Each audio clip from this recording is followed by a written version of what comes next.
So, how is everybody doing tonight? Great. My name is Joel Westfall, and it has been my absolute pleasure to be the Deputy Director here, and have been so for well over 9 years now. Before we begin tonight's programming, I'd like to remind everyone to please silence your phones. Thank you very much. Now, just a little bit about some upcoming programming. On June 24th, we have Jonathan Guynap speaking about his new book, Against Constitutional Originalism. After that, on July 2nd, we have our signature July 4th lecture being presented here on July 2nd with Rear Admiral Huan Nguyen. Huan Nguyen the Admiral has an absolutely fantastic and only in America story on how his entire family was murdered during the Tet Offensive in 1968, how he came here with absolutely nothing as an immigrant and then would rise to the highest ranks in the United States military. 2 days after that, on July 4th, we will have our big party, big July 4th, 250th outside with food trucks, reenactors, and yes, yours truly will be dressed up and cosplaying as John Adams. We have tents and pavilions, and of course, you can watch the fireworks later on that evening from our site. And now on for tonight's program. But before introducing our moderator for this evening, I would like to say a few words. The exhibit that you will see upstairs later tonight represents hundreds of hours of love, labor, and collaboration. Collaboration between our curatorial team and tonight's panelists, collaboration between the Ford Foundation and the federal government. Ladies and gentlemen, this is what we do here. Those of us who work for the National Archives get up every single day, ready, eager, and excited to promote the historical legacy of this great nation, as well as the promise where a humble man from Grand Rapids could rise to the world stage and later be hailed as a beacon of compromise, nonpartisanship, and integrity. And lastly, this exhibit would also not be possible with the financial support we receive here from our partners at the Ford Foundation. To highlight that support even further later on tonight, just simply ask me, Morel, or Brooke just how much it costs to get that Queen's dress here. And now, the program. But before I do, I would like to thank our special sponsors. Of course, the Ford Foundation, GRA 250, the Howenstein Center, and Grand Rapids Community College. Thank you for your sponsorship of this program.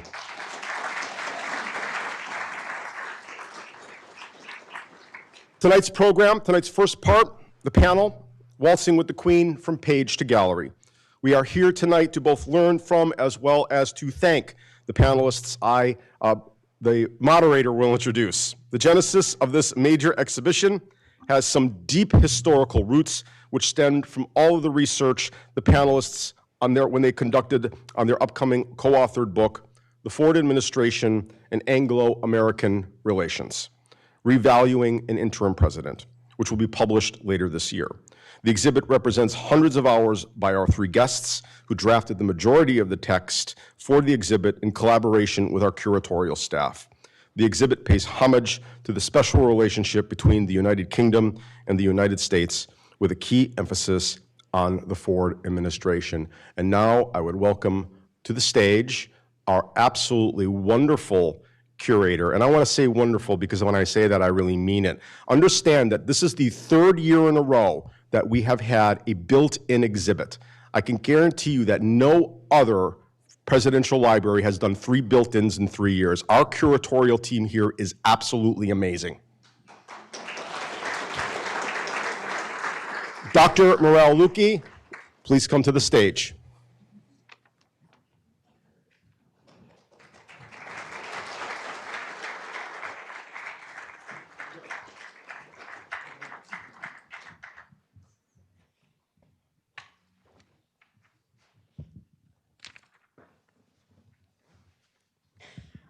Thank you so much, Joel.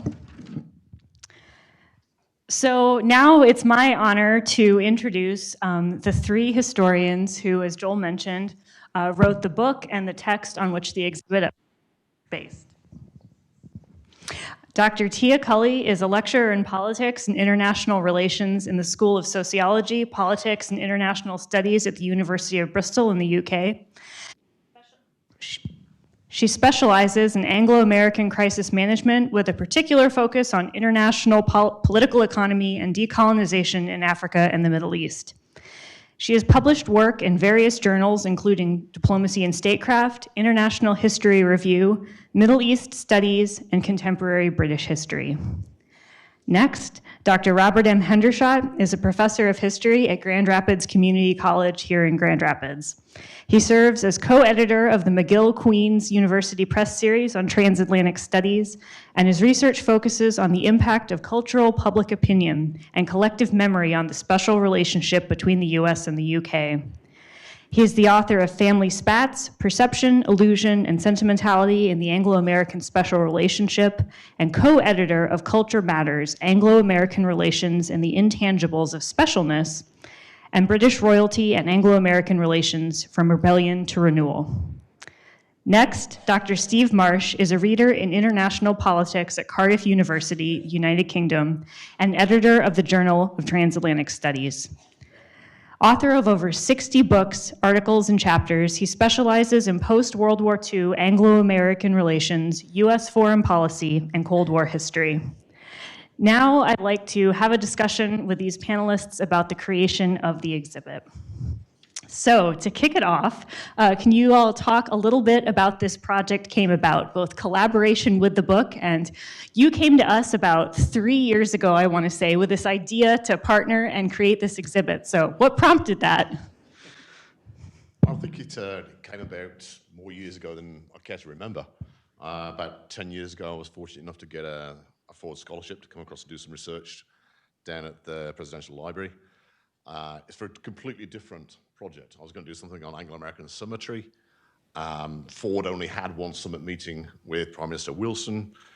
I came with a short list of files to look at. I thought, I'm going to be in and out really, really fast. And then I met the chief archivist down at the Presidential Library, Geir Gunderson, and this man was incredible. He gave me such a long list of files that I never knew existed. I did my week, and I left. I thought, there's so much that I didn't know. I didn't get a chance to look at. And then I thought, well, I've got to get back. So I applied for some money. I was fortunate enough to get it, but it came with a caveat. It wasn't for an established academic like myself. It was for an early career researcher. And so Tia took my fun and managed to spend in it a long time at the Presidential Library. At the same time that this was going on, I was working with Bob because I wanted to try and expand how we look at Anglo-American relations, to try to move thinking beyond the idea that it's just about guns and bullets and occasional flag waving. So we were interested in things like memory, commemoration, the performance of specialness. And so as this went on and Tia found more and more material, it seemed to make sense that we would do a project on Ford because there was just so much that we could potentially say. I don't know if you want to say something about your experience at the library. Honestly, the best time of my life as an academic. I absolutely adored that library in Ann Arbor. Geir Gunderson is just a hero for archives. He's honestly one of my favorite human beings in the entire world. And he gave us a lot of stacks. Steve's not exaggerating when it's stacks upon stacks of paper, everything that we have to order. So I spent about 2.5, 3 months there, ended up taking about 100,000 pictures, maybe more, and then had to digitize all of this so that we could read it, which took some time, right? Fair amount, yes. Yeah.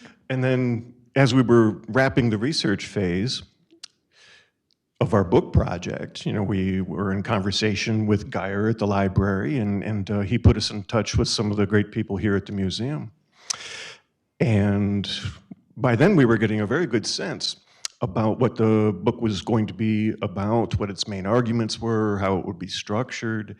And we thought that this was a story that we could also tell visually.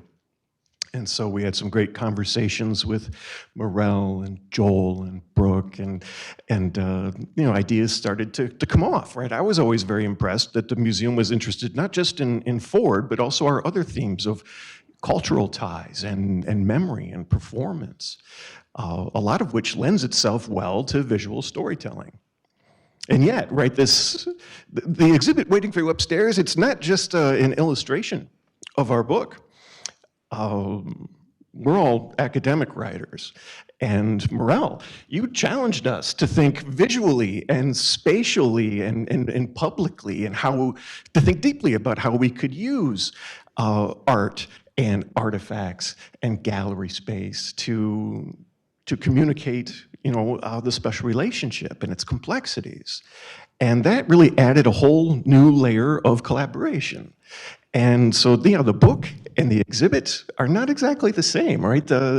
Transforming it from page to gallery, so to speak, added a whole other layer. And it was very exciting, right, to be doing both the book and the exhibit at the same time. I think you should know that our book is almost 500 pages long.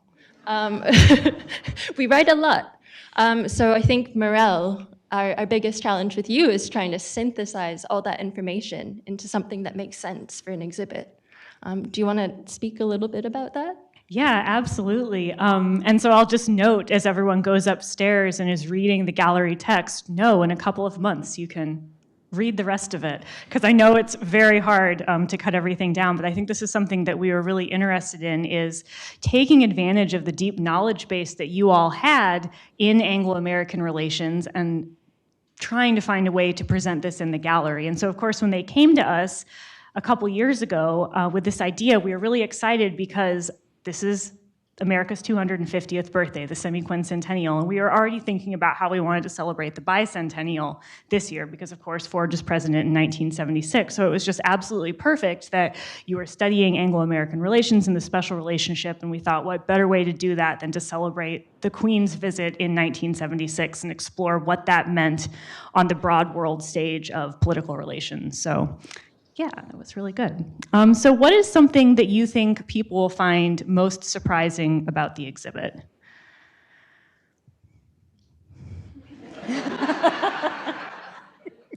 What I hope people find surprising. Steve, could you just put your mic sure. on? Thanks. Is that better? Yeah. What I hope people find surprising is just how broad and deep this relationship goes between the United Kingdom and the United States. That it's not just about cooperation in nuclear matters or intelligence or the military or even just diplomacy, but that we're able to bring a holistic understanding of that special relationship, of how we're bound by history and culture, things that immerse us every day that we simply don't think about. One of the fantastic things about the exhibit you're going to see is the Queen's dress. The Queen is a personification of the United Kingdom, and yet she is also adored in the United States, probably even more so than in the United Kingdom. But we consume these cultural products every day, and we don't think about it. And that's really, for me, what I'm hoping will surprise you about the exhibit, is that depth and breadth and the longevity of that relationship. I don't know if you want to... In kind of building off that, I think one of the things that is surprising is when you see the exhibit is how thoroughly and effectively Britain set about using its cultural resources as diplomatic tools in the American bicentennial year. It wasn't just that they sent the Queen, right, in July 1976, right? They had a whole wide program, such as the loan of Magna Carta from Parliament to Congress and the bicentennial bell that Britain gifted to the city of Philadelphia. It's an exact replica of the original Liberty Bell, and it was actually made in the same foundry in England that had made the first bell hundreds of years earlier. So Britain very consciously and very effectively, at a time when it was in economic freefall, it used its cultural resources to communicate with the American government and with the American people. And I think people will also be surprised at how, even in the bicentennial year, how effective that was, how Americans responded to British symbols like the crown itself. Those are my thoughts. Okay, my response is a little bit different. We have a cat in our exhibit, which is not in the book, by the way. This is very much an exhibit thing only. Would you like to explain Blackie the cat?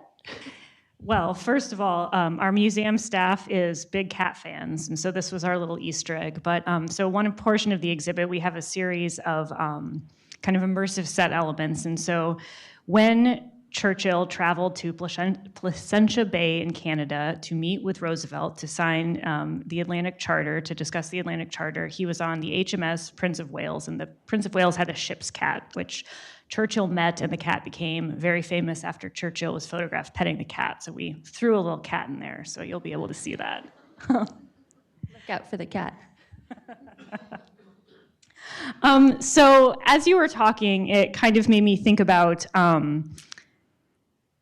why was the UK so determined to participate in the bicentennial? Because of course this seems like kind of a strange thing to send the Queen, who is a descendant of King George, to the United States during the bicentennial. So why is this such an important thing in 1976? Do you want me to take the negative side? Please. Yeah. I'm very good at negative. One of the drivers for the UK was that they didn't want to be usurped by the French. And the French were going to commit quite extensively to the celebrations. So one of the drivers was that the UK felt that it needed to demonstrate that it was the closest, most reliable ally of the United States. We've got to keep Paris down, and we've got to promote London. That's the negative side. Do you want to be more positive? Well, if can I come in with more negative first? Yes. Thank you. Distraction. The UK was almost bankrupt in 1976. The UK had just approached the IMF. At the time, it was the largest loan request ever. That was really embarrassing for the Callaghan government. And Callaghan was really afraid that he was going to get kicked out of government, vote him no confidence. So isn't it great then to send the Queen to the US to grab all that media attention, kind of take that away from what's happening in the country at the time? Yes. Mm-hmm.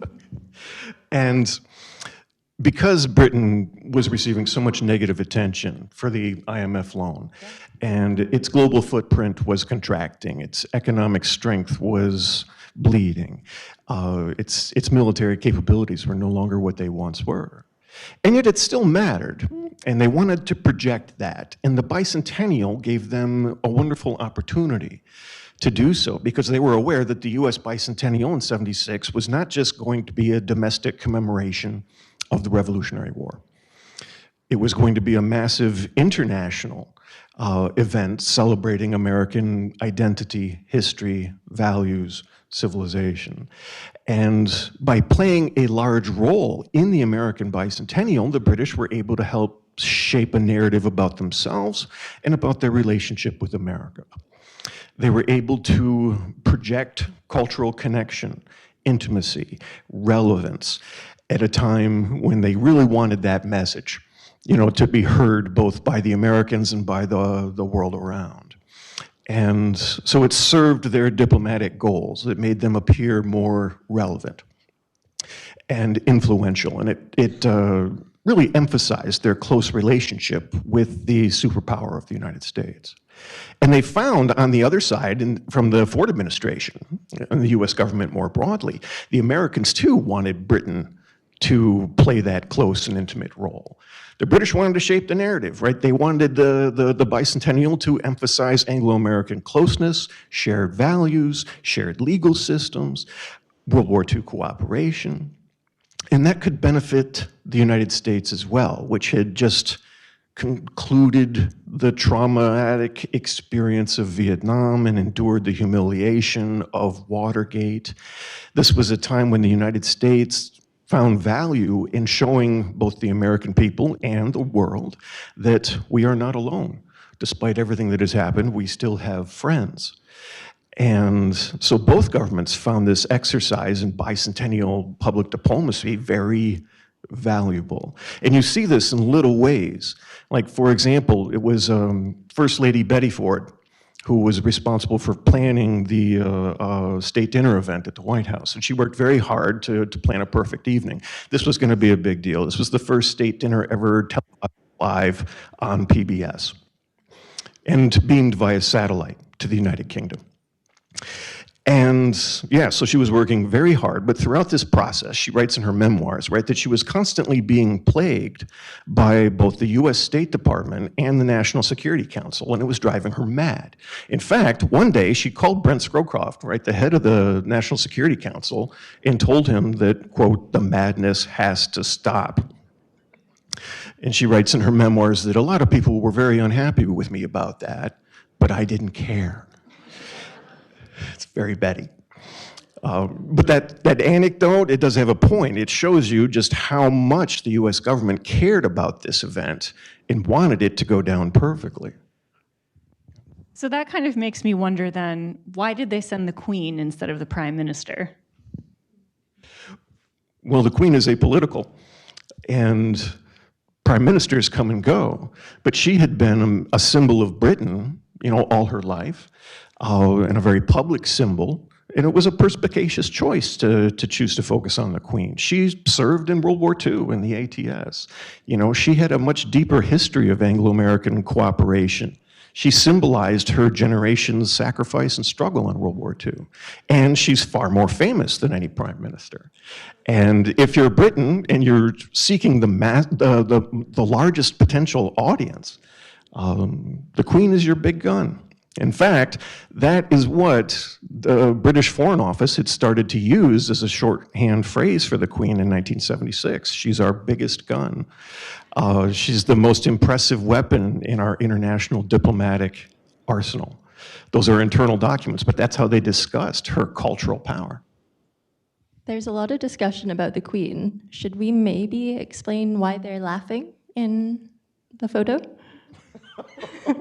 Please, yes, by all means. No, I think you should tell the story. You're so good at telling the story. One of the highlights of the state dinner was this dance that the Queen and the President shared. We even chose it as the cover art for our upcoming book from University of Michigan Press. And yes, the smiles are genuine, and this was also being filmed and broadcast. And the director of the local PBS affiliate had vowed publicly to the world that I ain't going off the air until I get an image of the President of the United States waltzing with the Queen of England. And, I mean, the coverage had problems. They'd had some minutes of dead air. There was rain that ruined some of their outdoor cameras in the receiving line with all the celebrities. But ultimately, that news director got his wish, and they did finally manage to get their cameras latched onto the two heads of state dancing. But it was funny, if you have a sense of humor, and the Queen and Ford did, when the cameras finally latched onto them, the US Navy band that was playing, it happened at that moment to be playing an instrumental version of The Lady is a Tramp. I mean, it wasn't on purpose or anything, it was just situational irony. But I always liked that story. And I'll note, as everyone goes upstairs, we have the video playing of the two of them dancing, the two of them laughing, and The Lady is a Tramp is playing. So you'll get to see it for yourselves. I love the idea of the Queen being the big gun that they can send to make this a special occasion. And when you compare, you know, the United Kingdom is sending the Queen, and France may be gifting the United States a printing press that was used by Benjamin Franklin, but there is the Queen that's there. So what was something, Tia, you mentioned that the book is, 500 pages, and of course the exhibit is much, much, much less than that. So what's something that ended up on the cutting room floor that just broke your heart to have to cut? Oh. I don't have a broken heart about anything. I love this exhibit. I love to hear that. Section 3, which is, it's the middle of the exhibit. This is when you're first introduced to Ford. This took some time in writing. A lot of paper, a lot of script was left on the floor in this piece. And Our vision at the time was quite large. So we wanted like a big, grand Section 3 to introduce Ford. And we really wanted to introduce all the crises that we discuss in the book as well. So Ford inherited the Oval Office at a time of when lots was going on. So of course you had Watergate, you had domestic issues in the US, but you also had the collapse of Bretton Woods. You had an oil crisis. You had wars in Southern Africa. And Ford had to deal with all of these at the same time. So I think Section 3 was where we had to do a lot of redrafts of how are we going to narrow this down so that that narrative makes sense for everyone. Yeah, so that was my... Absolutely, that was, yes, you will not believe how many drafts that section went through. But I think it turned out to be a success. Bob and Steve, do you have anything else? Yes, it's not natural for historians to want to cut material, you know, and in the book, you know, of course, we can add more specific examples and get into more context. And I mean, in an exhibit space, you just have to think very carefully about how every panel, every artwork, every artifact justifies the space that it takes up in the gallery and the attention that it demands of visitors. And so, yeah, all of that cutting was occasionally emotionally traumatizing for the three of us. I'll speak for all of us in that regard. But ultimately, I mean, that collaboration, that editing made it a better exhibit project. You know, it forced us to identify those sort of core themes that we would be able to tell visually in a gallery. So yeah, I mean, it was challenging, but it was worth it. And we learned a lot. yes, we did. Well, Are you sure you want me to tell this? Go for it. please. Okay, Morel hates me for this because it was this Section 3, and we were trying to think of something that would symbolize crisis. And I'm thinking about like the 1970s, and one or two of you are about as old as I am. You might remember this. It was the end of the golden era of the muscle car. And I really wanted a muscle car. Part of a muscle car, any part of a muscle car would have done. This is when environmental legislation came in, catalytic converters, Ford Mustang 2 with 4 cylinders, really? Camaro, 175 brake horsepower. 1969, it's 300 and odd. The world seemed to be going backwards. But it was also a perfect symbol of crisis. Yeah, oil shock, fuel prices going through the roof. There had to be a change in the way of American life. And it also symbolized the interdependence of the American economy with the rest of the world. And so when I didn't get my muscle car, that was traumatic. We discussed for a long time how we could make that happen. And some of you who have been familiar with the Ford Museum for a very, very long time will know that maybe about 20 years ago, we did bring a car up over the balcony for an exhibit. But for this one, we decided, well, we had to get the dress. That's where we spent all of our money.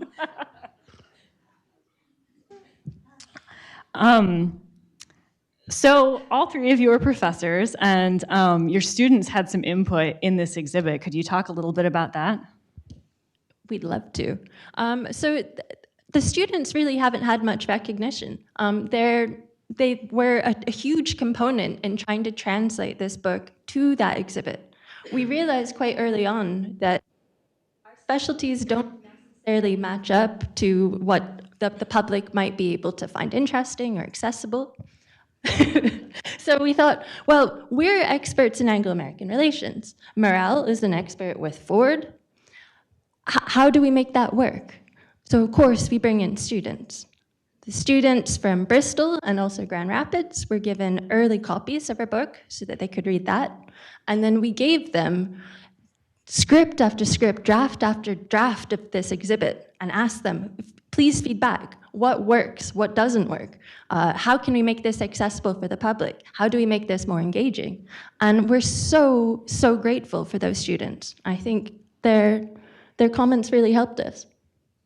Absolutely, and it was really fascinating to give them an open-ended question and think about how would you interpret this manuscript for a museum audience and see what they came up with.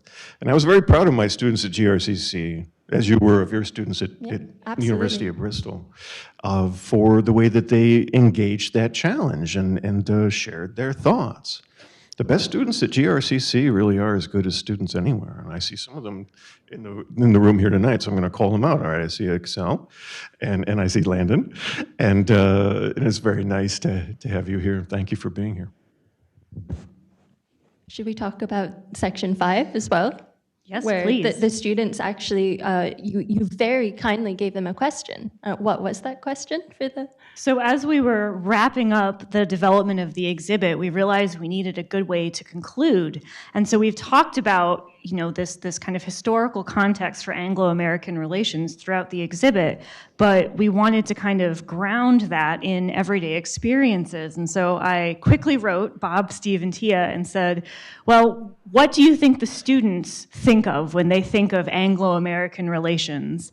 And so they were polled, and many of the things that you see in that final section of the exhibit are kind of the pop culture ephemera that these students thought of to symbolize Anglo-American relations. And I think they picked some really interesting things. So it ranges from J.R.R. Tolkien to the TV show Doctor Who or The Office to a can of Heinz baked beans. And so you can really see the different ways that this relationship has kind of permeated our everyday consciousness on both sides of the Atlantic, and these things that we use and think of every day, but maybe don't necessarily think of as being specifically British or specifically American until kind of asked to consider that part of it.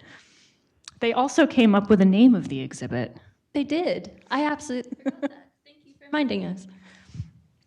And I think it was really helpful being able to talk to the students because they were kind of an intermediary between what we were doing at the museum and what you were writing. And so they were kind of our people on the street.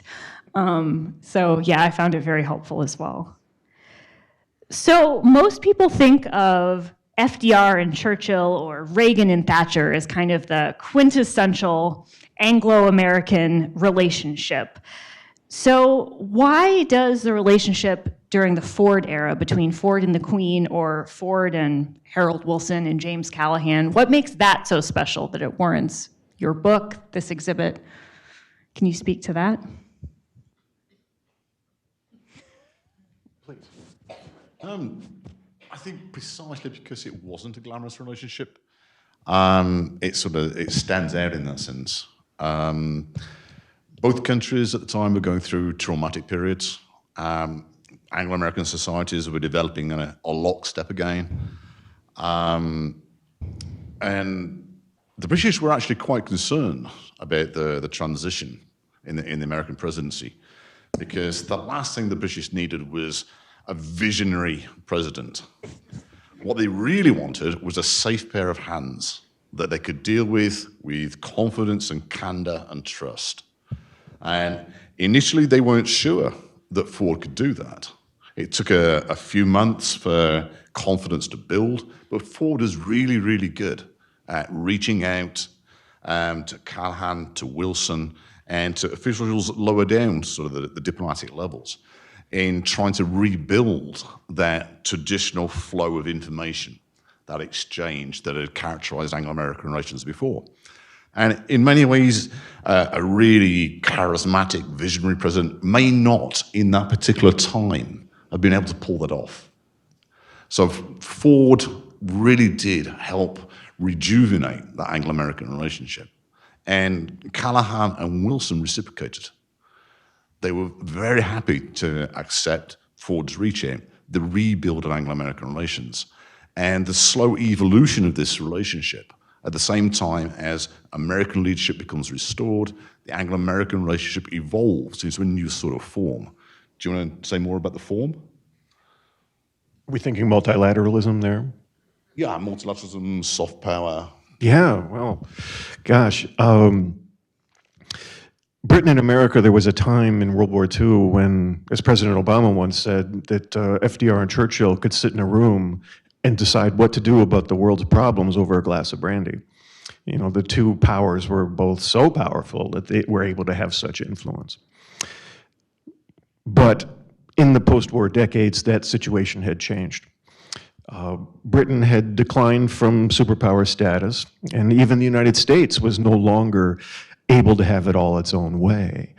As the European empires collapsed, many new nations became independent, and so that made it harder for Britain and America to exert their influence on multilateral forums, such as the United Nations. And they found similar things, right, with Germany's rising economic leadership within the European Union and affairs within NATO. And so in this new period that the Ford administration was really the first to lean into, is that Anglo-American relations would increasingly have to work within these multilateral institutions, such as the United Nations and NATO. And they got off to kind of a slow start, but then they found their stride. And so what you have from the 1970s onward is sort of an unofficial Anglo-American caucus in the UN, you know, or within NATO. First, the British and the Americans would meet together and speak frankly and honestly. And Ford's personality was a major asset for that. I agree. You know, he was not theatrical, but he was seen as steady, as morally decent, and trustworthy. And so Britain and America were able to align their positions and then work together to steal these multilateral forums. And yes, they got, like I say, you know, started slow, but then they got better over time. Tia, you can speak more to that too, I think. Yeah, it was a really, really tough time for the UK especially. You'll see upstairs, there's a conversation between Ford and Callaghan. And this is one of the first conversations Callaghan has with Ford as Ford became president. And he says, this transition is painful. It's painful for the UK. We're likely to respond emotionally when we ask for your leadership. We might push back. And what we need you to do is have a tough skin with us. So don't be mean to the UK. And you'll see upstairs, Ford says, don't worry, I won't be thin-skinned about this. That I have a thick skin already, and so it's okay if you react emotionally sometimes. That's not going to break our relationship. I'm ready for that. And so I think that's why Ford was so important for the special relationship at this time. I think one other thing that he did, he opened up the American government. So the Nixon period was characterized by a very sort of secretive diplomacy. Everything was run out of the White House. Power was concentrated in very few hands. And Ford came into power very, very deliberately to try to undo some of this. You know, he says very early on he wants to hear more voices, more opinions. And that works so well for the Anglo-American relationship because it starts to re-energize things like the American embassy in the UK and the British embassy in the United States.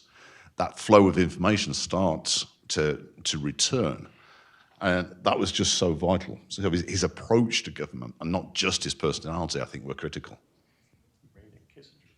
Yeah, a little bit. So final question, before we open it up to Q&A from the audience. Are there any questions about Ford and the special relationship that you haven't fully answered that you'd like to delve into further or you're still wondering about?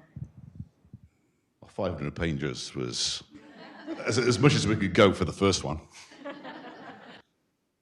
But yeah, I mean, there's so much that we couldn't touch on. Some of the crises that Tia talks about, you know, we had to condense even for the book, let alone for the exhibition.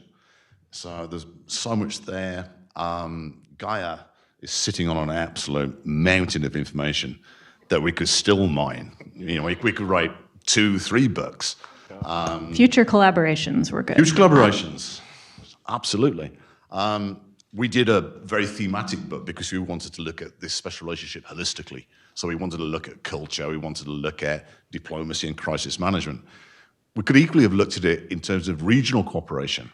So we don't get to talk about anything that's happening in the Indian Ocean, for example. We don't get to talk about anything in detail about the Middle East. there's so much more that I would love to be able to explore. Oh boy.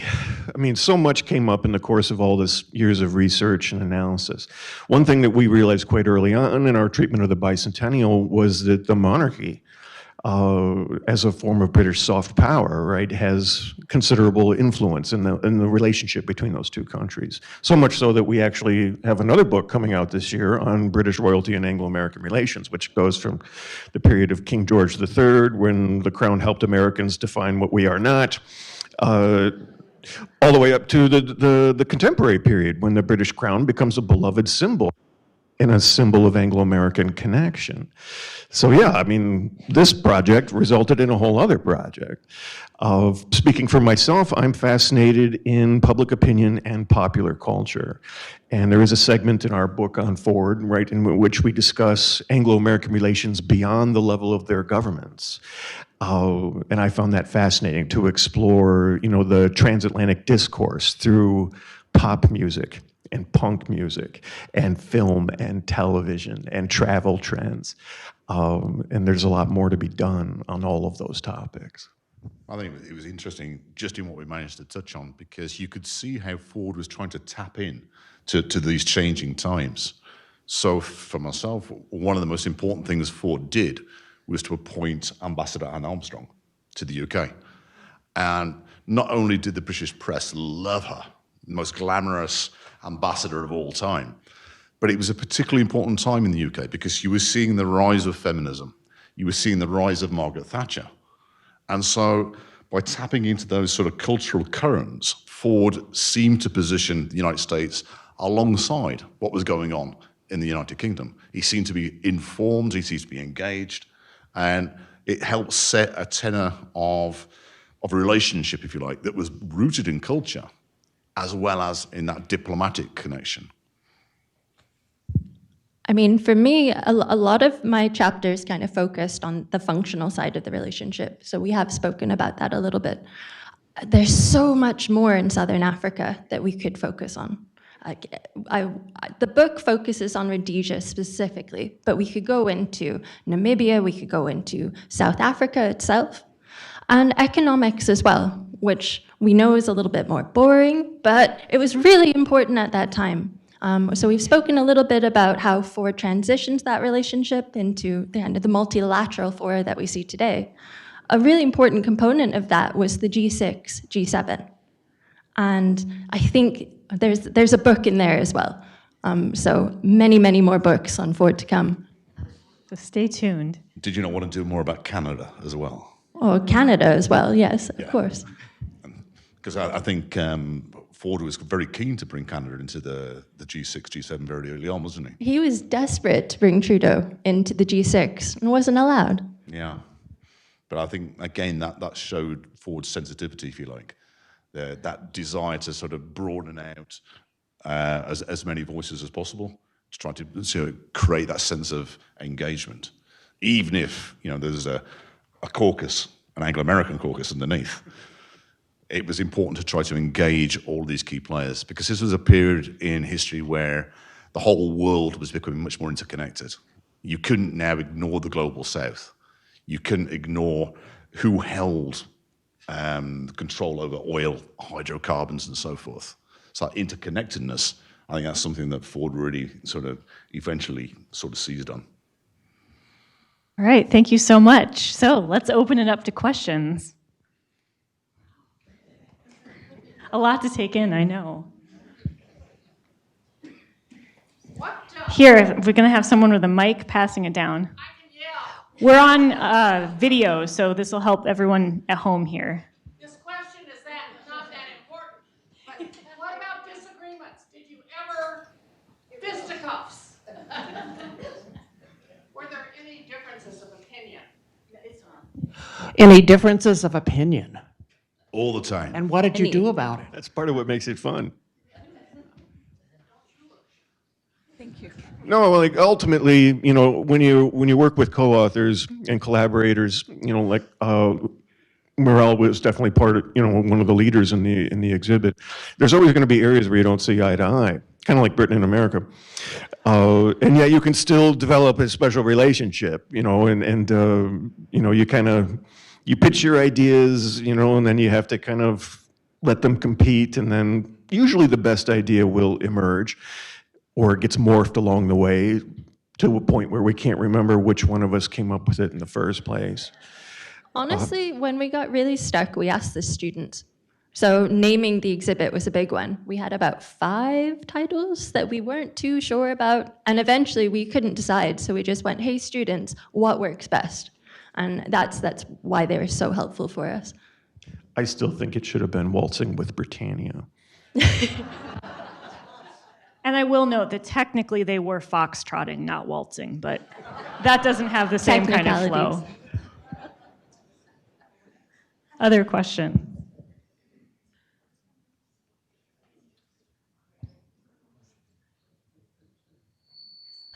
How long did the entire process take, and how did the three of you in particular start working on the project together? I mean, clearly you're working on different continents, but you have very similar focuses. Did you know each other or work with each other or read each other's papers and books and things before you started your collaboration? Yeah, I mean, Bob and I met at a conference a long time ago. Transatlantic Studies Association, best conference ever. Great name, Joe. Yeah, I mean, I met Bob at, must be 10, 11 years ago, something like that. And we come from very different sort of backgrounds. I come from sort of international relations and diplomatic history. Bob is a cultural historian. And so when we first started talking, we didn't really understand what each other was saying. Still don't. It's nothing to do with your accents at all. I have legit never fully understood a single sentence you've ever said to me. That's why we work so well together. And so, we had these early conversations, and this is where the ideas about expanding our understanding of Anglo-American relations came from, because we came from such different positions.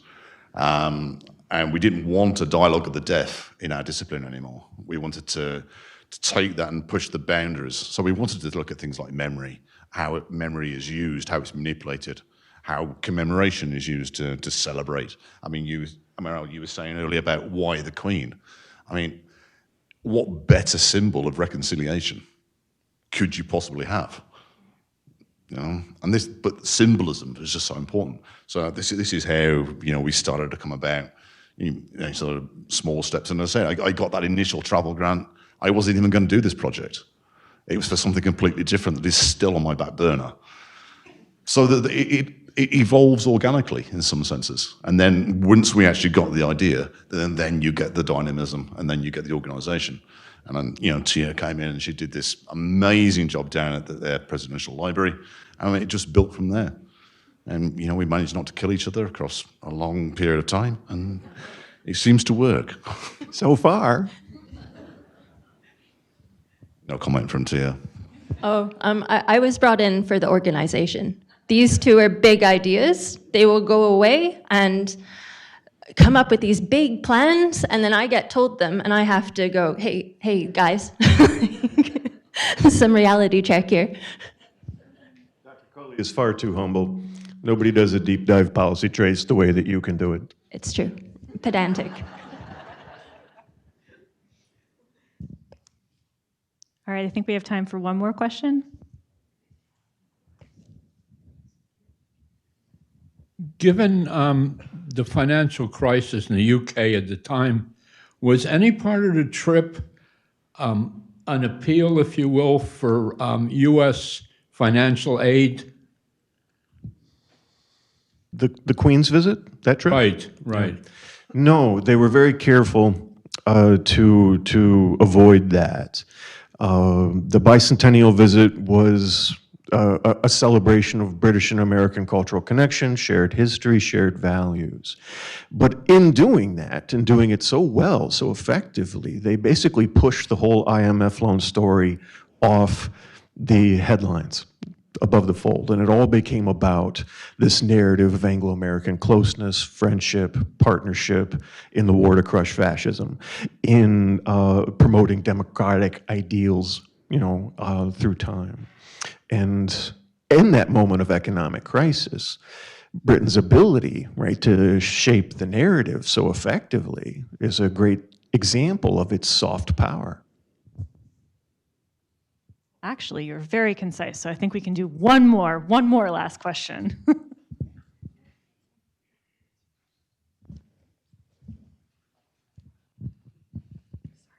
Any feedback from the families on either side of your work? The Ford family, the Queen's family? No. That was succinct. Although I will say that, so the dress that is on loan for us, the Queen's dress, is from the Royal Collection Trust in the UK. So you'll notice on the exhibit label, it's on loan from King Charles. So we had to write a letter and make our case to the trust and King Charles for borrowing this dress, but otherwise, no. All right, thank you all very much. I really enjoyed working with you, and thank you again. Thank you, Morel.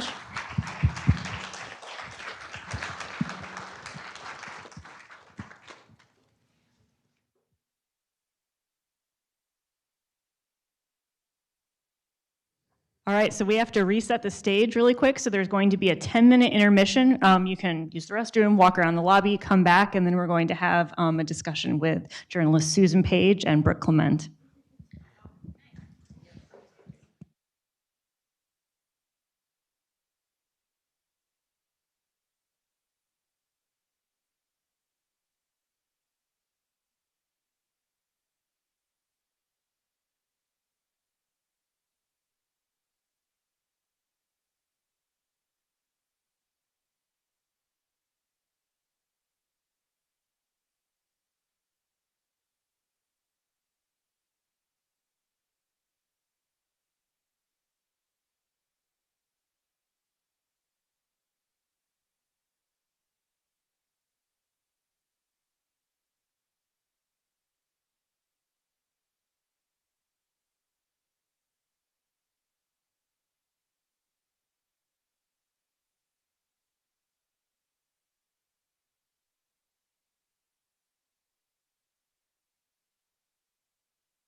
Hello, everyone. Hello. Can you hear me? Well, the panel was terrific, and we have Susan Page here tonight to follow that up, so I'm going to do a quick introduction of Susan, and then we're going to get into our moderated discussion here. Susan is the Washington Bureau Chief of USA Today, where she reports on the White House and national politics.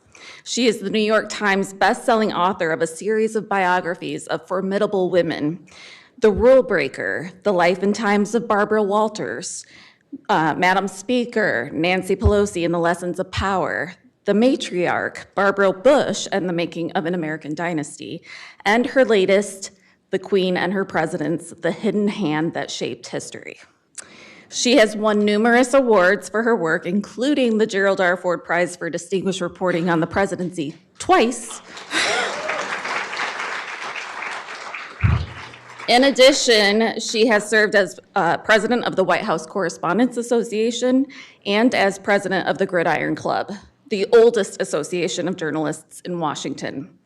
She was the moderator of the vice presidential debate in 2020 between Mike Pence and Kamala Harris, and yes, that was the one with the fly. A native of Wichita, Kansas, she received a bachelor's degree from Northwestern University, where she was editor-in-chief of the Daily Northwestern, and she received a master's degree from Columbia University, where she was a Pulitzer Fellow. Welcome, Susan Page.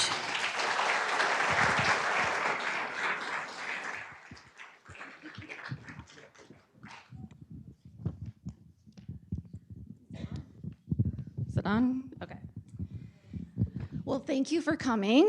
I'll give everyone a little bit of that backstory. It was about a little over a year ago now that Susan reached out to me and said that she was doing research on a book about the Queen. And I was like, well, we've got this exhibit coming. Would you like to be a speaker when we open the exhibit? And so I booked her early. It was the first booking for this book. And in fact, I think it was before I had a firm publication date. I was a little concerned that but it worked out perfectly. It did. Obviously, this was all meant to be your 500-page book and my book, which is not 500 pages long. All right, so we'll get started with this one. You write in the book that the secret to writing biographies is to find a person who had a big impact, but whose story hasn't been fully told. Queen Elizabeth was undoubtedly one of the most well-known women in the world during her reign. What about her story did you find that hadn't been fully told? So Brooke, I'm from Washington, so I'm going to ignore your question and talk about what I want to talk about. What I want to talk about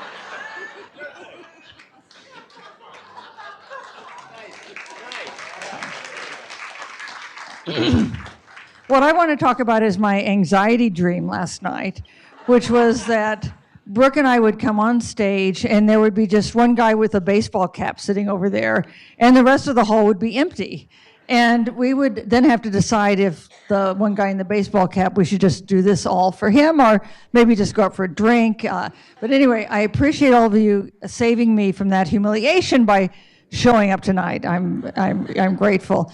It's my second time in Grand Rapids, and the first time I was in Grand Rapids was actually in 1981. I was the White House correspondent for Newsday, the newspaper in New York, and I came with President Reagan for the dedication of this museum. Yeah, which was a beautiful museum, but it's different this time because that time, President Reagan was here, Vice President Bush, some foreign leaders were here for the dedication of the museum, and they would only let the press pool, the small group of reporters who were assigned to track the president closely on that day, they would only let the press pool actually inside the museum. So while I covered the dedication of the museum, I was not allowed indoors, and I was grateful that this time you let me come inside. So. We're so glad you did. So why the Queen? You know, when I was never a big royal fan of the royals, or any of you like obsessed with the royals. I saw some women in fascinator hats. I'm assuming they were possibly fascinator. Yeah, I was, yes, there they are. I was, and they look beautiful. Yeah, you have to have a lot of flair to carry off a fascinator. But I was never that way. And then the Queen died in 2022, and all the obits said, and she met with 13 sitting presidents. And that seemed to me like a lot of presidents. I've interviewed 10 presidents, but only 7 of them while they were in office. 13, really a remarkable number. But then the obits, there was just a period at the end of that sentence. And I saw no explanation of, what did they talk about?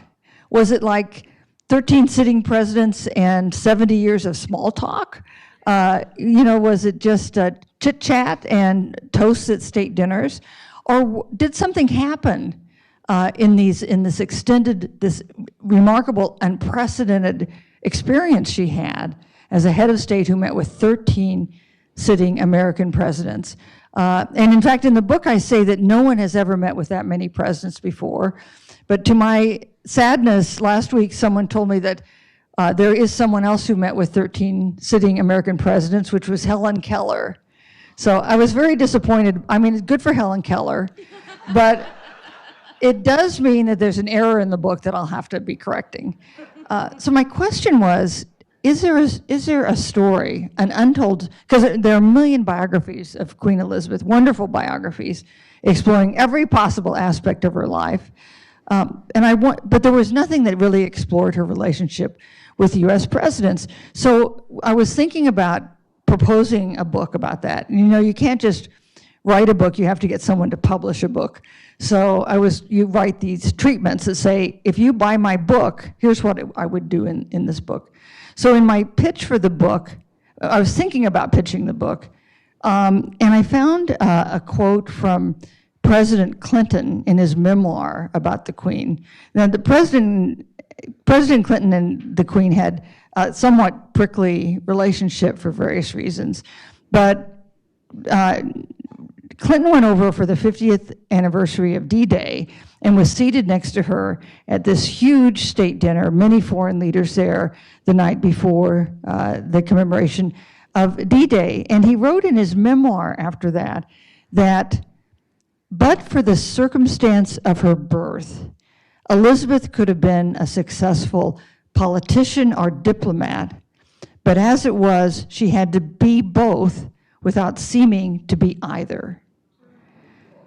And even after the next couple years of researching Queen Elizabeth and interviewing anyone I could think of about this topic, I thought it was the best possible summation of what she did and why it mattered. Because she was, I discovered, enormously consequential. She had an impact on presidents. They had an impact on her. And so that was the book I decided to try to write. I love that quote. You write a lot about the Queen's prowess for soft power. So can you give us some examples of how she wielded that soft power? There's a great example with the first president she met with when she was queen, and that was Dwight Eisenhower. It was 1957. The Suez Crisis was in 1956. And this is a very young crowd, so I'll explain to you what the Suez Crisis was. It was when the British and the French and the Israelis conspired to try to seize control of the Suez Canal from Egypt. And Eisenhower had told them not to do it, had told the British that it was a bad idea. And they went ahead, and it didn't go well. And Eisenhower was enraged. And he threatened to basically bankrupt Britain if they didn't withdraw, which they did in humiliation. And it was in some way a sign of the great deterioration of what had been such a power in the world, the British Empire. And the Eisenhower administration, to some degree, stopped doing business with the British diplomats in Washington. That's how angry Eisenhower was. So the British used their most powerful weapon. They sent the Queen. They sent the Queen to meet with Eisenhower at her first state dinner in Washington. She was a relatively new queen, still finding her way, but she had a relationship with Eisenhower because she had met him when she was 16, and he came to London to take command of Allied forces during World War II and was seen, of course, as a great hero in this country and also in Great Britain. So they had a existing fond relationship. And she comes and she doesn't come and negotiate Suez, and she doesn't debate what happened in Suez with Eisenhower. I couldn't find any evidence they even discussed the Suez Canal crisis. What they did was she reminded the Americans and the president of the length and the power of the special relationship between the United States and the United Kingdom. She was a symbol, really, of that special relationship in so many ways. She provided some advice to him on Sputnik.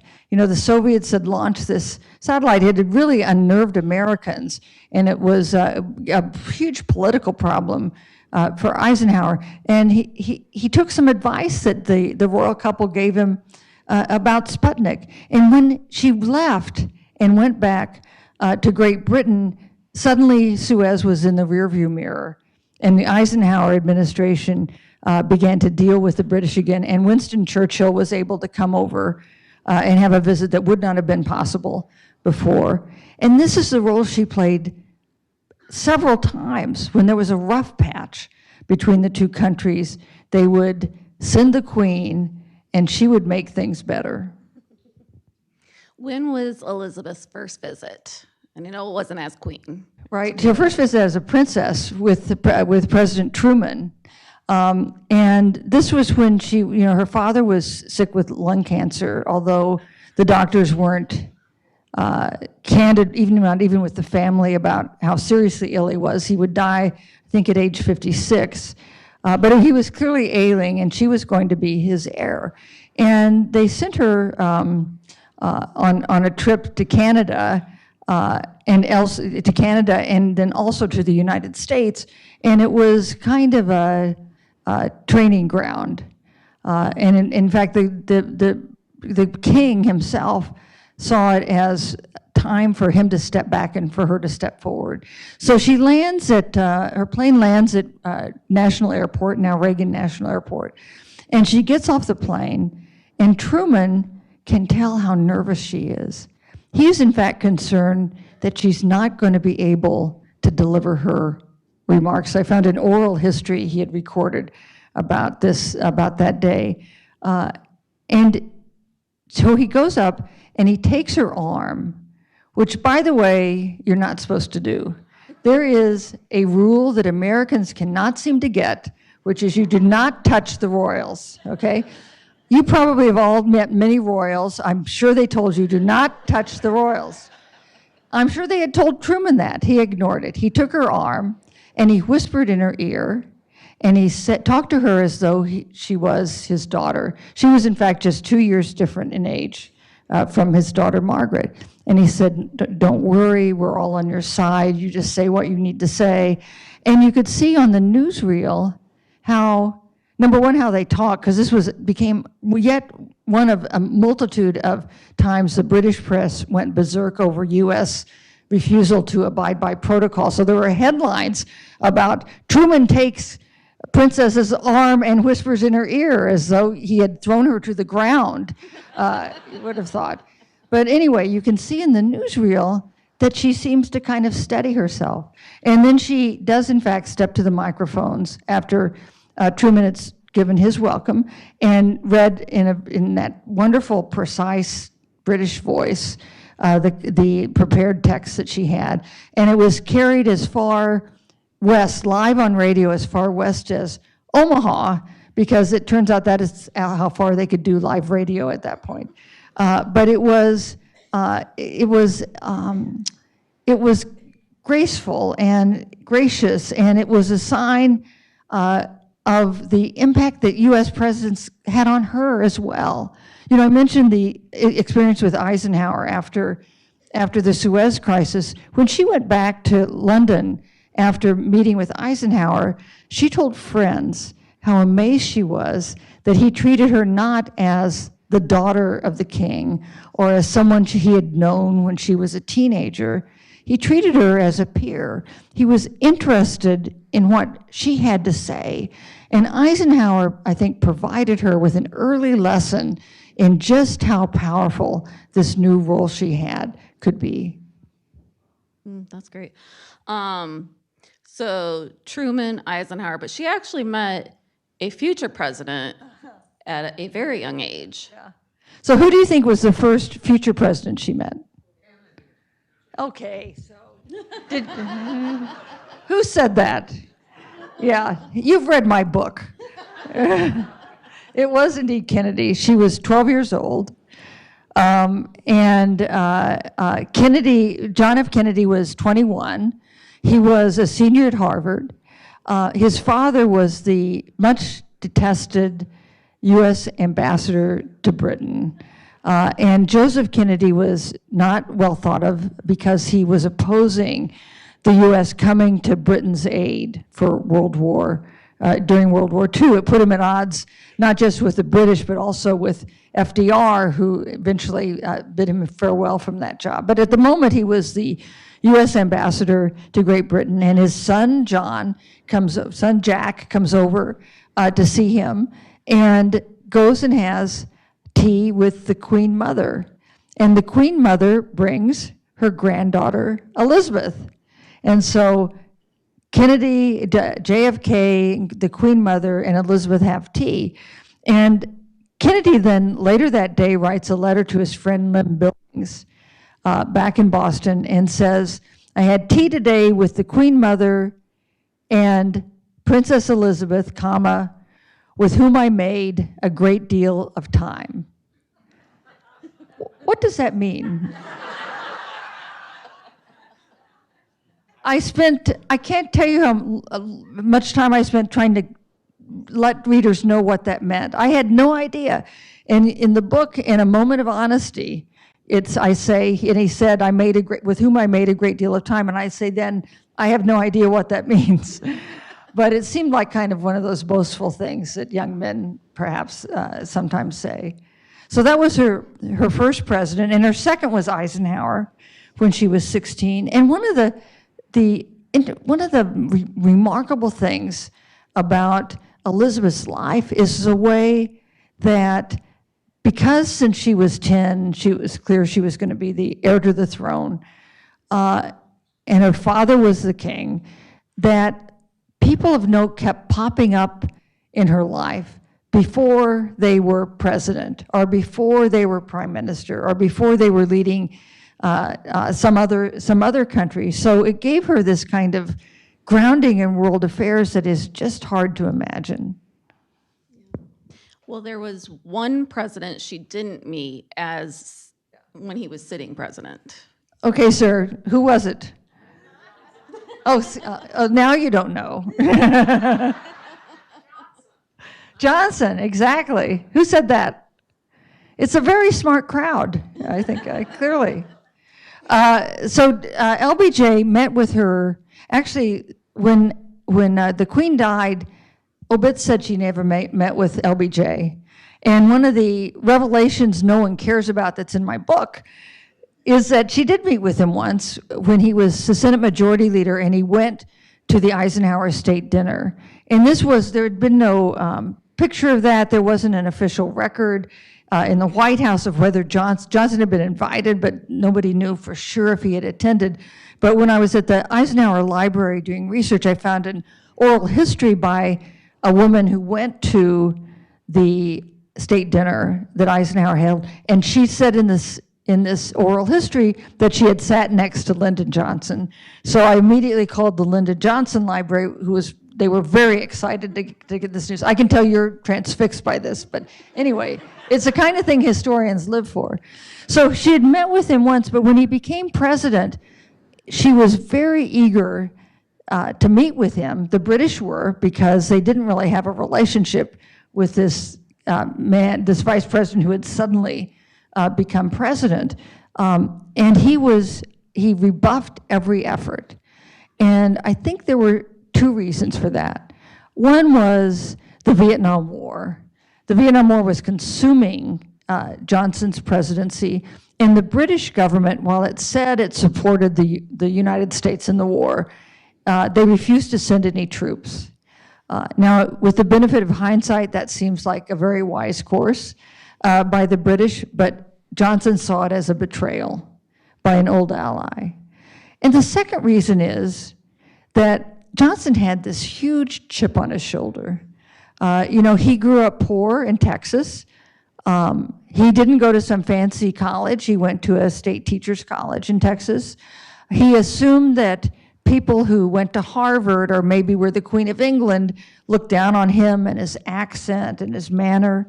And one of the fun things about this, the book was, it turned out that he was exactly right, because we found when he was vice president, Johnson had been dispatched to do a tour of Nordic countries. There was no geostrategic reason to send the vice president to do a tour of Nordic countries, except that I think Kennedy wanted him out of town. So they send Johnson to do this tour of Nordic countries. And at each of these stops, the British ambassador to that country would come and watch him, be invited to whatever the events were in the Nordic countries. And they would send these incredibly snotty, that's perhaps not the right word, that's not the diplomatic word, but that's what they were, these snotty cables back to London about this buffoon who was the US president. And they made fun of the language he had and the gifts he gave and the barbecue that he had. And it was, while Johnson never saw these cables, it proved his point that these elites were looking down at him. And anyway, I think that was the reason he steadfastly refused every entreaty from the British government to meet with the Queen. The one time he was going to go to London was for Winston Churchill's funeral, and if that had happened, he would have Queen, but he got sick and didn't make that trip. So he broke the string for the Queen, the only president during her reign with whom she never met. All right. I think we're going to get you a new mic, by the way. So, I will go into my next question as Andrea brings the mic. Can you describe the thought process that either the UK or the US go through when determining whether to invite the other to a state or for a state visit? From what I read in your book, some of those came easier than others, like the ones for Nixon I'm thinking of. So the state dinners are this huge asset. State visits are these huge assets, these big affairs, and they are used by each side for their own advantage. So that if you're trying to develop a relationship with the U.S. president and you have him come over for a state visit, it is a chance to develop a relationship maybe you didn't otherwise have, and it can pay off. But it pays off for you on the American side too, for a president to have a state visit with the Queen, because she is a figure of such popularity in the United States. And so both sides, it's not like, if it's not a sign of friendship exactly, it's a sign of calculation. So for instance, there were times that presidents really wanted to have a state visit. They wanted an invitation, and the Queen wouldn't give it to them. And the one good example is Richard Nixon. So Nixon and the Queen had actually a good relationship. They had met when he was a senator from California. They had done several things together when he was vice president. He had hosted her at a Thanksgiving dinner as vice president. He was in London during at what was going to be Thanksgiving, and she came to the U.S. Embassy for a traditional Thanksgiving meal. When he became president, they had a similar view of the world. Nixon was, in fact, so enamored of the royal family that he was interested in setting up his daughter Tricia with Prince Charles. I swear, this is true. I interviewed Tricia Nixon for the book, and she said she had never heard this and that she was secretly engaged to Edward Cox, to whom she is still married. But you could see Richard Nixon kind of throwing them together at every opportunity. He sent Tricia over to represent him when the Prince of Wales, the investiture of the Prince of Wales. They then had Prince Charles and come. Maybe I'm very and Princess Anne come over for a big visit with Tricia and her sister, although her sister was already married, so therefore off the table in terms of the matchmaking.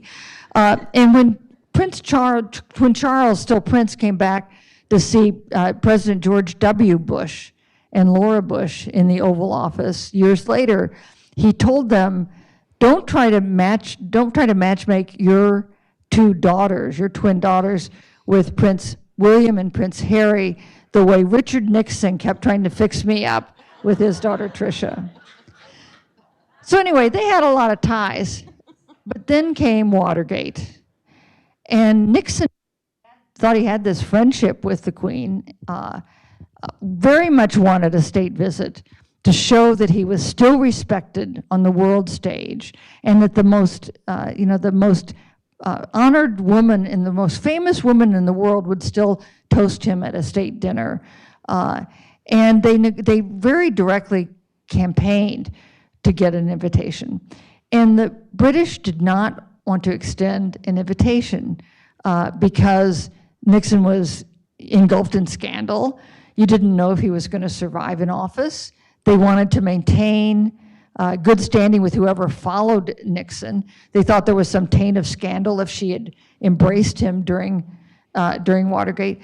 But they didn't want to say no to the US president because, as one British diplomat said, Nixon can be a vengeful man.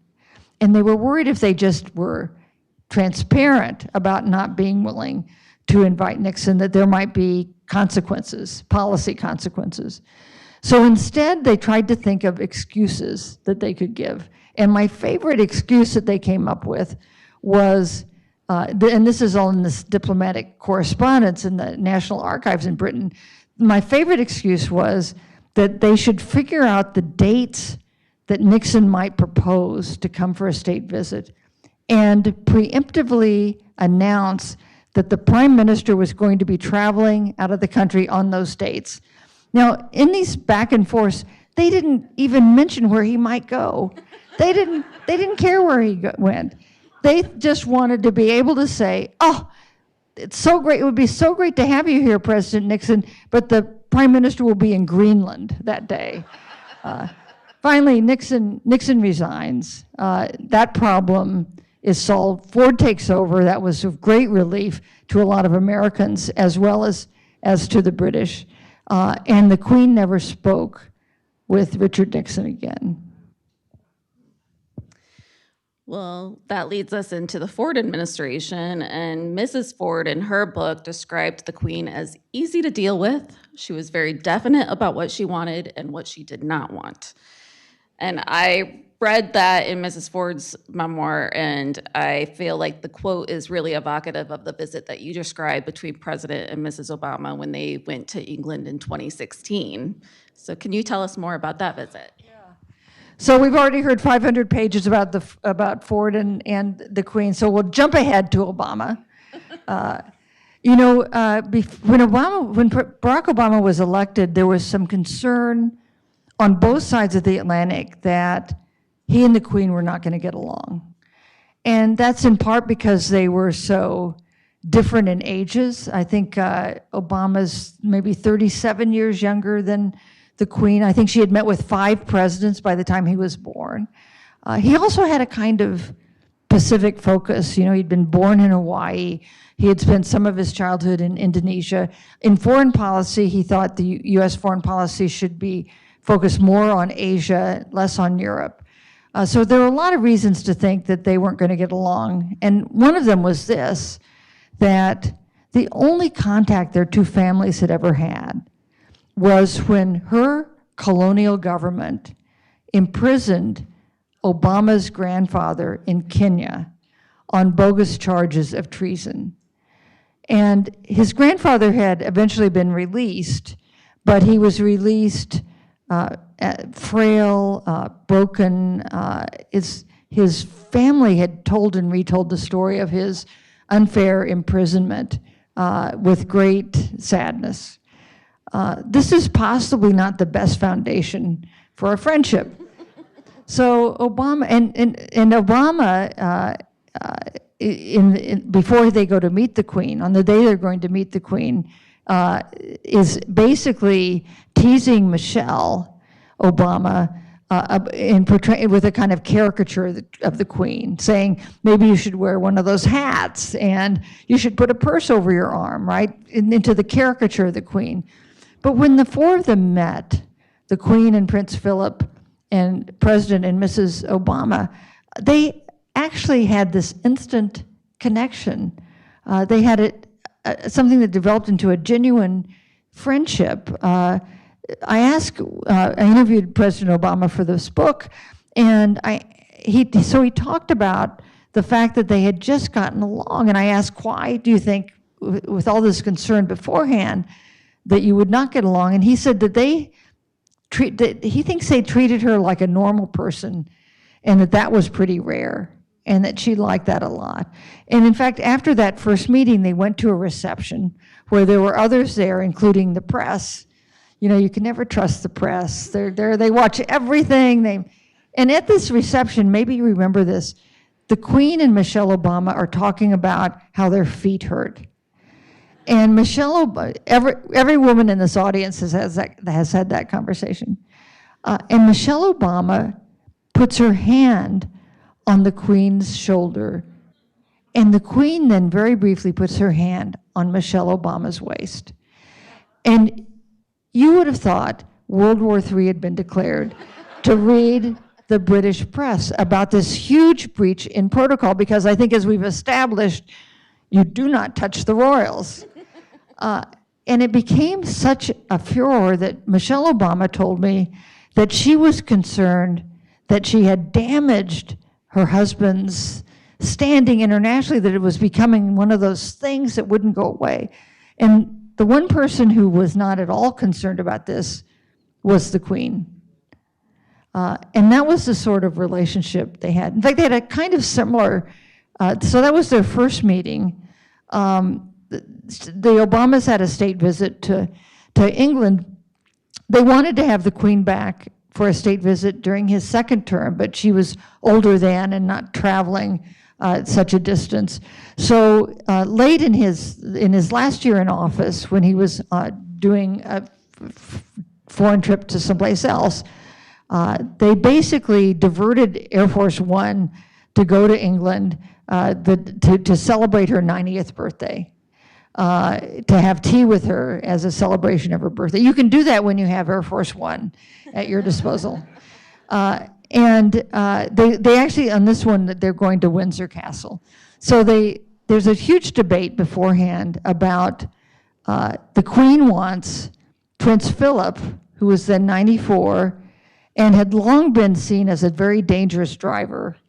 He had been, I think didn't he roll his car once? I mean, really, he had a record. He wanted to drive the Range Rover from the helicopter pad to the castle. And the Secret Service thought this was a very bad idea. Because for 9 years, Obama had not been in a vehicle that was driven by anybody but a Secret Service agent. And so the Secret Service said no, and the palace said yes, it's their castle. They're the hosts, and Prince Philip wants to drive the car. So there's this back and forth, and finally, Obama overrules the Secret Service and says he'll dare to get in this car driven by Prince Philip. But in the protocol planning beforehand, there was great emphasis on this. Michelle sits in the front seat with the prince. Obama sits in the back seat with the queen. And after the earlier thing about touching the shoulder, believe me, Michelle Obama was going to pay a lot of attention to the protocol. She was going to sit in the front seat with the prince. Obama gets in the back seat with the queen. So you see them in the pool footage going up to this car, and there's this weird dance going on. Like you can't hear them, right? But they're like, it's like they're circling the Range Rover. And finally they get in. And what happens, we found out later in doing research for the book, was the queen had signaled to Michelle to get in the back seat. And Michelle had frozen because she had been instructed that she had to sit in the front seat with the prince. And the queen could see that she was stricken by the idea that she was supposed to get in the back seat. And the queen said, "Did they tell you you can't get in the back seat with me?" And Michelle said yes. And he said, "No, never mind. Come on, just get back in." And so Michelle got in the back seat. The president got in the front seat. The 94-year-old prince drove, and yet everyone survived. Thank God. Queen Elizabeth's mother, you write, encouraged her to recognize the importance of personal relationships in world affairs. She would say, try and learn as much as you can from the vice provost of Eton College and mark how he brings the human element into all his history. Of course, history is made by ordinary humans, and one must not forget that. Elizabeth certainly had the ability to get along with everyone, but can you tell us who her least favorite president was and who her favorite was? Okay, favorite first. Who do you think was her favorite president? Yeah, and why? Horses. We need to say no more. I went to the Reagan Library and was looking at the correspondence they had after he left office. She didn't have a lot of correspondence with some presidents, like Nixon, after they left office, but she had a very cordial, friendly correspondence with Reagan after Reagan had left the White House, and 95% of it is about their horses. It's like, I rode my horse today, and then the other one will say, I fell off my horse and hurt my wrist, but it wasn't the horse's fault, it was my fault. And at one point, the Queen's favorite horse died, and Nixon sent this sympathy letter about the death of her horse. You know, you'd think they didn't have children to talk about, the way they talked about the horses. So Reagan, I think, definitely her favorite. I bet every president wondered who was her favorite, but only one president asked her who was her favorite. Trump, yes, yeah. She didn't answer. So, who do you think was her least favorite president? No. Really? Come on. Carter. Would you like to know why? So Carter, it was his first foreign trip as president. The last time he had been at Buckingham Palace, he had been standing out on the sidewalk looking through the gate, looking through the bars like all of us tourists. So he's elected president. He doesn't have an extensive background in diplomatic affairs, the way some presidents have and some have not. And he's being honored at this. There's a state dinner with some other foreign leaders. There's a summit in London, and he goes there on his first part of his first trip abroad as president. And he's seated with the Queen on one side and the Queen Mother on the other side, a position of great honor. And he says it's a wonderful evening, and he seems a little awestruck by it all. And he's getting ready to leave Buckingham Palace, and he's saying goodbye to the royal family. And he leans in to kiss the Queen Mother on the cheek. What is our rule? Do not touch the royals. He leans in to kiss the Queen Mother on her cheek, and she turns her head, and he kisses her smack on the lips.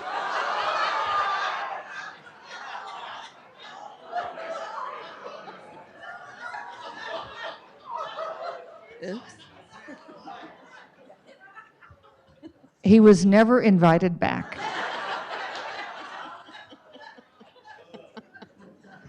That'll do it. I really loved how you ended the book when you wrote that she was a bridge. She was London's bridge. It's just beautiful metaphor. Can you tell us how you came to that conclusion? So I told you about the pitch I wrote for the book, which featured the Clinton quote. And it also, my proposed title for the book was London's Bridge, because I thought that was exactly what she was. And HarperCollins bought my book, for which I'm very grateful, but they said it was a terrible title. And they insisted that we have a title that says either Queen or the Crown. This is obviously an effort to sell books. I can't tell you the debate we had over what presidents to show here. These are not the most important presidents. These are the presidents we think would sell the book. But I did make the title of the last chapter, London's Bridge, because, that's what she was. At a time when Great Britain no longer the military might or the economic power to command a big position in the world, she preserved and protected the special relationship with the United States that enabled Great Britain to punch above its weight. She was a force that reminded the two countries about why their friendship mattered to both of them, what it had meant in the past, and the importance of preserving it in the present. And the relationship now is quite frayed by the differences over the war in Iran, by the tariff debate, by the debate over the future of NATO and the U.S. role in NATO. And I actually thought when King Charles over for a state visit, which I appreciated being timed with publication of my book, I actually thought his mother would be really proud of the job he did in precisely that, in reminding both countries about why their friendship mattered and why it should be maintained.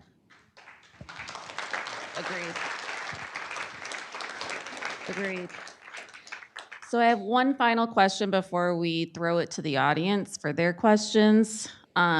You've said that while writing your book on Barbara Bush, you began to wear pearls a lot. Did you find yourself emulating the Queen in any way as you wrote this book? So this makes me sound ridiculous, and I told you about my anxiety dreams already, so we've had a very intimate conversation here. When I was working on my first book, which was a biography of Barbara Bush, I suddenly found myself wearing pearls like every day. Pearls seemed to go with every outfit I had. It wasn't a deliberate thing. It was obviously subconscious. And then once I finished that book, I knew I was no longer wearing pearls all the time. And with each of the women I've written these biographies of, I found myself emulating some aspect of them. Like, again, it's like a ridiculous unconscious thing, but Nancy Pelosi gives us her stand. Really, I don't know what's going on, sorry. Yeah. She gives white orchids, like you got a birthday or you give her $1 million for a campaign, she's going to send you white orchids. And suddenly white orchids seemed like the perfect thank you gift to me. I'm still giving white orchids to everyone. And with the Queen, the lesson I'm always been terrible at small talk. I mean, I really dread small talk at parties. And the Queen was, of course, the world's master at small talk, because every time she meets someone new, they're struck silent because they're terrified at meeting her. And I actually have become, by doing this book, much better at small talk. It's a side benefit of doing this book, because she would just start talking and she would just ask you about not anything like, oh, what a pretty dress. I love your shoes. Did you have trouble getting here tonight? I mean, she would just start talking, get the other person talking. And this is a technique, so if I meet you outside afterwards when there's the high tea, you'll see me go into my Queen Elizabeth mode of small talk, and I'm grateful to her for setting this example. Excellent. Well, thank you, Susan Page. Let's give her a round of applause. Yes, thank you. So we are going to do some questions and answers from the audience. Just a note that we are live streaming right now, so please wait for the microphone to come to you if you have a question.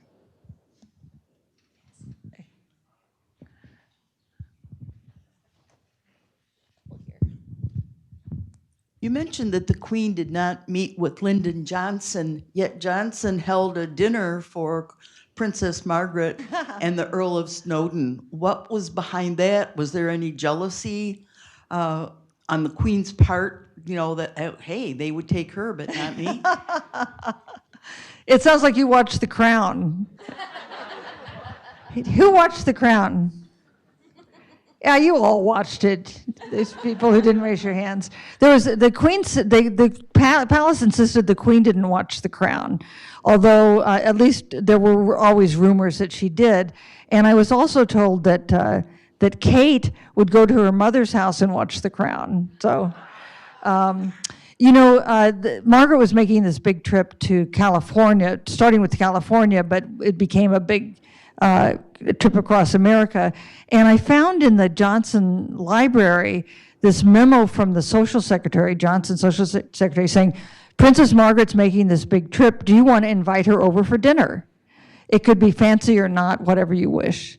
And it's signed yes with Lady Bird's initials, CAG.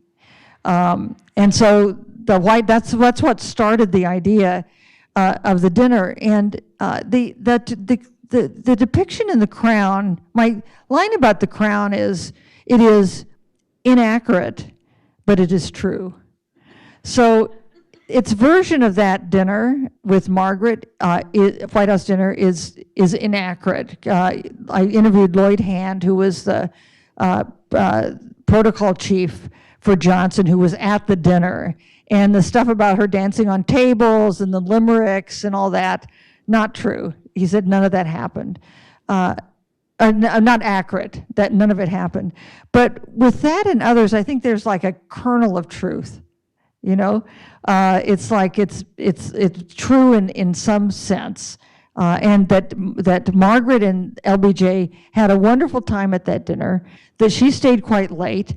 They danced together. There's a wonderful picture of her dancing with Johnson, and it was like. But I don't think there's any evidence that the Queen, so far as I know, the Queen didn't resent this. And if anything, I think the Brits were glad that finally Johnson was willing to meet with somebody. Although they were concerned enough by Margaret's general misbehavior that a few years later, she wanted to make another trip to the United States, and 10 Downing Street said no.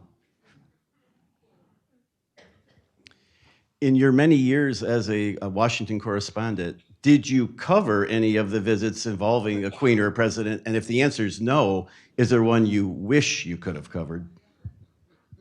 Well, I generally wish I had paid more attention in life. I feel that way about my college education as well. But I never met the Queen, but there were times when I was watching the Queen when she was visiting, and I was covering the White House when she came during the George H.W. Bush administration, and so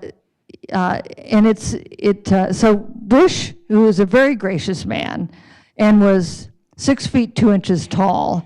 This becomes important later in this anecdote. Welcomes her. We're on the South Lawn. Where the press is all there. The president greets her at this podium, and when he finishes speaking, Bush is supposed to pull out a little stool at the bottom of the podium where he's speaking for her to stand on, which he forgets to do. She is 5'4", so she walks up to the podium and starts to speak, and there's no steps for her to get on. And we're back in the press area, and all we can see is her hat, because she is totally blocked by the dais and the mics, because she's 5'4", it's set up for a guy who's 6'2", and so the hat is bobbing up and down, but you can't actually see any Queen. And the Jim Michalczewski, who was this wonderful correspondent for NBC, shouts, "All I've got is a talking hat." And so this became known as the talking hat. Bush was very upset about this, and repeatedly, I'm told by White House officials, repeatedly apologized, and in something that's really not like him, blamed his protocol chief, saying he was supposed to pull out the step. But two senior White House officials in the Bush White House told me that the president was supposed to pull it out, even though he then blamed his protocol chief. I will tell you that no White House since then has left it up to the president to pull out the little stool. Any other questions?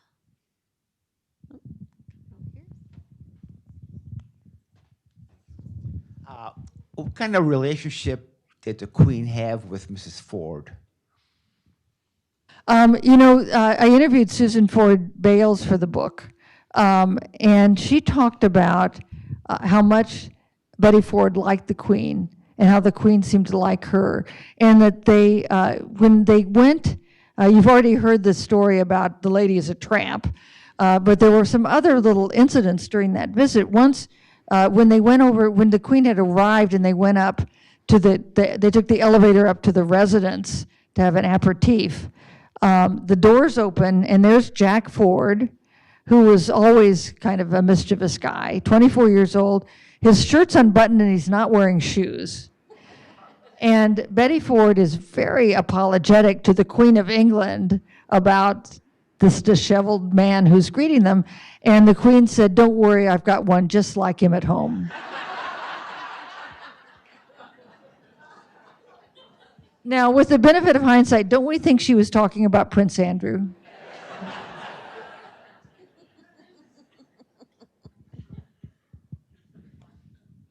Any other questions? Oh, down front here.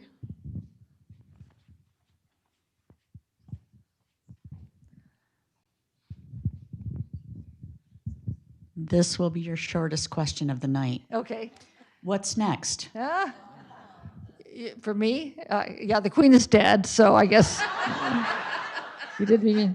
So, I sort of like writing books. That's been fun. And so I'd like to do another book, but I haven't yet thought of a topic I really like, and so I'm really entertaining ideas about additional books. Do you have any ideas? No, but I'm going to go back and read some of your earlier books because I'm very interested. But I'm hoping it'll be another woman. Yeah. This will stun you, but women are less likely to have biographies written about them than men. Isn't that surprising? No. Even when they have equivalent experiences. And in fact, I was very surprised when I was thinking about the earlier books I've done, there was no good biography of Barbara Bush, who was an incredibly consequential First Lady and a really interesting woman.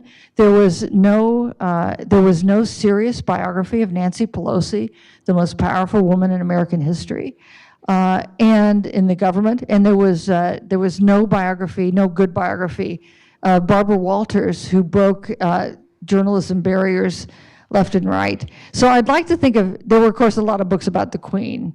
I would like to think about someone like that made a big difference and whose story hasn't been told. So seriously, spage@usatoday.com. Send me your thoughts. Other questions? I have more if you, oh wait, somebody, yep. Speaking of very strong women, Margaret Thatcher was one of the most significant prime ministers. And undoubtedly, there had to be some kind of relationship between her and the Queen. Do you have any insight as to how that went? So a little bit, and the book really isn't about the prime ministers, so others will know more about. There are some good books about biographies of Margaret Thatcher, but I ran across a couple things. One was that. So I'll tell this story. The the Queen isn't supposed to like differ with her prime minister, right? She's a constitutional monarch. She's not supposed to express political opinions. Well, when the U.S. invaded Grenada, do you remember that? Yeah, I was at an inn in Virginia with my husband. I had to come back to Washington because we invaded Grenada. It was on a Sunday. Not that I have a grudge about this, but anyway, so the U.S. invades Grenada, which is part of the Commonwealth. And the U.S. had not given Margaret Thatcher a real heads up that we were about to invade Grenada. They had had a conversation about it, but they hadn't told her they were going ahead, which a State Department official told me it was just a snafu. They didn't deliberately not tell her. They forgot to call her. I'm not sure that's that persuasive in diplomatic circles, but anyway. And so Thatcher was very angry that the United States had invaded a Commonwealth country without even giving them a big heads up. Because, as she said, it's the Queen's island. And in fact, if there was a leftist government in Grenada that was of great concern to the United States and some other countries in the region, they could have asked Great Britain to help repel this American invasion as a Commonwealth country. That would have been a lot of fun, right? If we had another Revolutionary War there in Grenada. Anyway, they didn't think to do that. So the war, that war was a very short war and ended happily for everyone except the current government of Grenada. But Thatcher was really unhappy about it, and she called Reagan on the phone and just reamed him out for this offense of having invaded Grenada. And Reagan listened to her because Thatcher lectured a lot. So Reagan was sort of used to that. Reagan generally liked Thatcher quite a bit. He sort of resented this because he had come down on the side of Great Britain in the Falklands War, and he thought the least Great Britain could do is not complain about the Grenada War. So this is a little incident between Reagan and Thatcher. So the next time Reagan sees Queen Elizabeth, he comes out all elated because Queen Elizabeth said, and by the way, that Grenada thing, I didn't think that was so bad. So it's an example, it's one of those rare examples of the Queen differing with her prime minister in a way that didn't reinforce that friendship she had with Ronald Reagan. Other questions? No takers? All right, well, I will ask another question then. So we didn't quite get into the Ford story very much, but let's talk about it. There was debate as to whether or not she would accept the invitation, and this might be an instance too of where she differed with the government. So some of the diplomatic memos about whether the Queen would come to celebrate the bicentennial with us are quite funny to an American eye, because it's as though there's still this residue of resentment about the Revolutionary War. And maybe we don't resent it because we won, by the way. But there was some feeling within the British government that there were questions being raised about whether it was appropriate for her to come and celebrate this occasion, which was when the United States broke away from her 4 times great grandfather, King George. And there was some idea that also that the Americans were so boorish that she'd be embarrassed. There would be a lot of hoopla. One of the memos said there was a lot of hoopla with the bicentennial, and that it would be better to send Prince Charles, a lower risk royal, to the bicentennial than the Queen. But once Nixon had resigned, that was a more serious impediment. Once Nixon had resigned, the one person who was not concerned about being embarrassed by these Americans who keep touching the royals was Queen Elizabeth. And one of these superheated memos went out about the dangers of dispatching the Queen to the bicentennial. And the Queen's secretary, personal secretary, wrote back the next day and said, there's no reason to not do this just because of a bit of hoopla if it's otherwise a good thing to do, which they decided it was, and she came. And what a wonderful event it was. And I love the picture of them foxtrotting with the Queen. And you must go look at the yellow dress that the Queen was wearing. It's a beautiful dress, and I cannot believe that the British allowed it to come here. So that is a big coup for this museum. Absolutely. Absolutely. Thank you. And then one final question. We do have great artifacts that are in the exhibit upstairs, especially at the Queen's dress. But there was a story in your book that was related to the bicentennial gifts that President Nixon had procured, and how they were used later on. Can you tell us that? So you remember we talked about Jimmy Carter, who was not all that enamored with the royals. Like another Southerner, like LBJ, who I think grew up not caring so much about the British royal family. And so he's president, and the Queen is celebrating her Silver Jubilee. And so he's supposed to send a present. President Carter is supposed to send a present to Queen Elizabeth in celebration of her Jubilee. But Carter was kind of cheap. And do you have like a closet where you put gifts that people gave you don't like, things to recycle? I have, you do too, don't say you don't. I have one of those closets. And it turns out the White House has one of those closets too.